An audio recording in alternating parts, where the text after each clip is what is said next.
جوانوں آؤ میں تمہیں 8 سال کے ایک بچے کی رلا دینے والی کہانی سناتا ہوں، سبق آموز واقعہ سناتا ہوں۔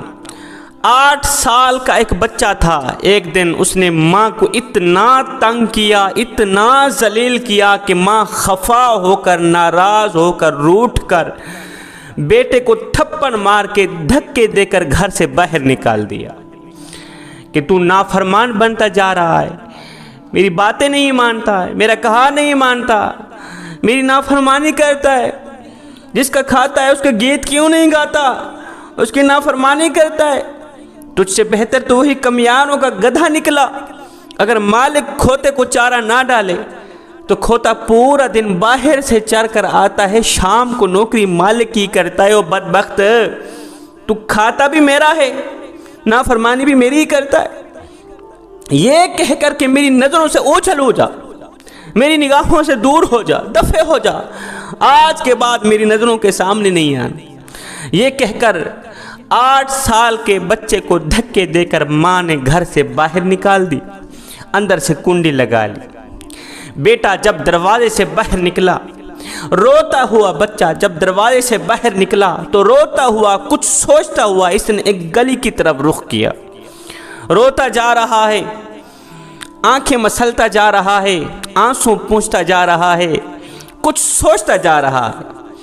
جہاں گلی ختم ہونی تھی کونے پہ کھڑا ہو کے کچھ سوچنے لگا، وہی سوچتا سوچتا روتا آخرکار اس نے واپس گھر کی طرف آنے کا فیصلہ کیا۔ آہستہ آہستہ واپسی کی طرف آ رہا ہے، روتا آ رہا ہے۔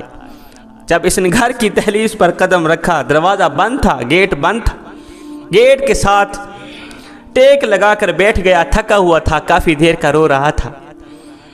گیٹ کے ساتھ جیسے اس نے ٹیک لگائی، اس کی آنکھ لگی، وہیں اس کو نیند آ گئی۔ تھوڑی دیر کے بعد کسی کام کے بہانے ماں نے دروازہ کھولا، دیکھا بیٹا سویا ہوا ہے، آنکھیں چھم چھم برس رہی ہیں، روتا ہوا بیٹا سویا ہوا ہے۔ ماں کا غصہ ابھی بھی ٹھنڈا نہیں ہوا تھا، کیونکہ اس نے ماں کو اتنا رولایا تھا، اتنا تڑپایا تھا۔ ماں کا غصہ ابھی بھی ٹھنڈا نہیں ہوا تھا۔ ماں نے کہا، او بدبخت تو پھر آ گیا ہے۔ میں نے کہا دفع ہو جا یہاں سے، دور ہو جا، دور ہو جا، پھر میری نظروں کے سامنے نہ آنا، تو میری نافرمانی کرتا ہے، میرا کہا نہیں مانتا۔ اب بجائے دفع ہونے کے، بجائے دور جانے کے، بیٹا کھڑا ہو گیا۔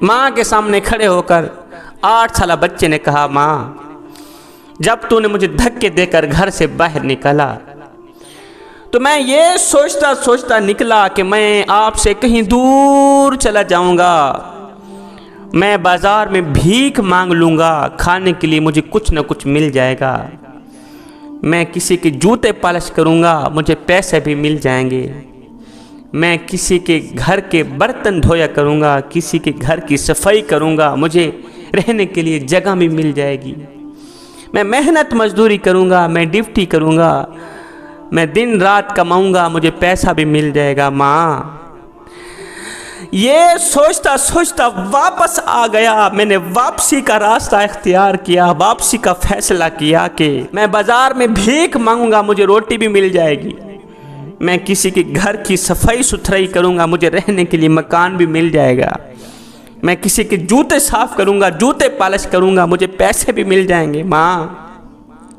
بس یہ سوچتے ہوئے واپس آ گیا کہ مجھے پیسہ بھی مل جائے گا، مجھے روٹی بھی مل جائے گی، پینے کے لیے ٹھنڈا پانی بھی مل جائے گا، پہننے کے لیے اچھے کپڑے بھی مل جائیں گے، رہنے کے لیے مکان بھی مل جائے گا۔ مگر ماں تیری جیسی ماں تو نہیں ملے گی، ماں مجھے ہر چیز مل جائے گی لیکن تو نہیں ملے گی۔ ماں یہ سوچتے ہوئے واپس آیا، مجھے کائنات کی ہر چیز مل جائے گی، دنیا کی ہر چیز مل جائے گی، مگر آپ جیسی خالص محبت نہیں ملے گی، آپ جیسا خالص پیار نہیں ملے۔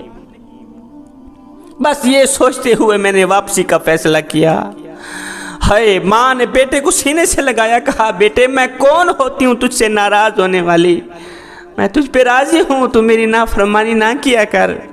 حضرت مولانا جلال الدین رومی رحمت اللہ تعالی علیہ فرماتے ہیں ماں جو ایک ماں جتنا پیار کرتی ہے، ایک ماں جتنی محبت کرتی ہے، اس نے بیٹے کو دھکے دے کر گھر سے باہر نکال دیا، پھر دھکے دے کر گھر سے باہر نکال دیا، تیسری بار آنے والے نافرمان بیٹے کو گلے سے لگایا، اسے معاف کر دیا۔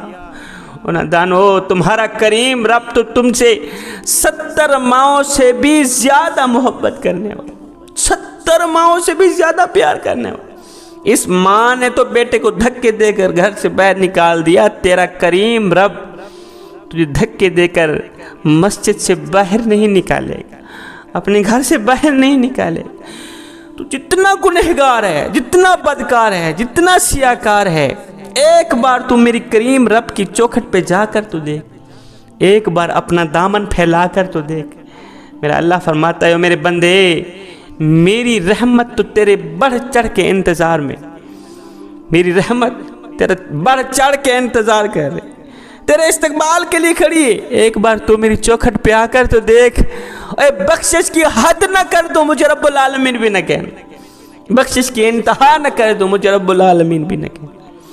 اس ماں نے تو دوسری بار آنے والے بیٹے کو دھکے دے کر گھر سے باہر نکال دیا، میں تو پہلی بار آنے والے گنہگار کو بھی اپنی رحمت کی آغوش میں لے لیتا ہوں، اسے بھی خالی ہاتھ واپس نہیں جانے دیتا۔ میرا اللہ فرماتا ہے میرے بندے، اگر میرے دروازے پر فرعون بھی آ جاتا، میرے گھر اگر فرعون بھی چل کر آ جاتا، جو اندر سے بھی کافر تھا باہر سے بھی کافر، کالا کافر، خدائی کا دعویٰ کرنے والا، خود کو خدا کہلوانے والا، اگر وہ بھی میرے دروازے پر آ جاتا میں تو اس کو بھی معاف کر دیتا۔ تو کون ہے؟ تو معمولی سا گنہگار ہے، معمولی سا گنہگار ہے، تو میرے حبیب کا امتی ہے، تیرا میرا تو گہرا تعلق ہے۔ اے بندے آ جا اس کریم رب کی چوکھٹ پر جس نے تجھے پیدا کیا، آ جا اس کریم رب کی دہلیز پر جس نے تجھے محمد مصطفیٰ صلی اللہ علیہ وسلم کا امتی بنایا، آ جا اس کریم رب کی دہلیز پر، چوکھٹ پر، جہاں عزت ہی عزت ہے، جہاں لوگ آتے ہیں جن کو عزت سے نوازا جاتا ہے، پھر ساری کائنات مل کر انہیں بھی عزت نہیں کر سکتی۔ جن کو اس در سے عزت ملی ہے، ساری کائنات مل کر ان کا کچھ بگاڑ نہیں سکتی۔ تو آ جانا اس کریم رب کی چوکھٹ پر۔ ایک بزرگ تھا، اس کی آنکھوں کا آپریشن ہوا تو ڈاکٹر نے کچھ دنوں کے لیے سجدہ کرنے سے روکا۔ بابا جی تو نے سجدہ نہیں کرنا، سجدہ کرو گے آنکھوں پہ بوجھ پڑے گا، آنکھیں کہیں پھر سے خراب نہ ہو جائے۔ تو بزرگ کی آنکھوں کا آپریشن ہوا، ڈاکٹر نے کچھ دنوں کے لیے سجدہ کرنے سے روکا۔ بابا جی نے کیا کیا، گھر آتے ہی کھانا پینا چھوڑ دیا، کھانا پینا بند کر دی۔ گھر والوں نے پوچھا بابا جی اور ڈاکٹر نے تو آپ کو سجدہ کرنے سے روکا تھا، نماز پڑھنے سے روکا تھا، قیام رکوع سجود کرنے سے روکا تھا، کھانا کھانے سے تو نہیں روکا تھا، کھانا کیوں نہیں کھاتے؟ یہ سن کر بابا جی کی چیخ نکل گئی۔ بابا جی رو کر کہنے لگے بیٹے میں کیا کروں، جس مالک کو سجدہ نہ کر سکوں اس کا رزق کھاتے ہوئے مجھے شرم آتی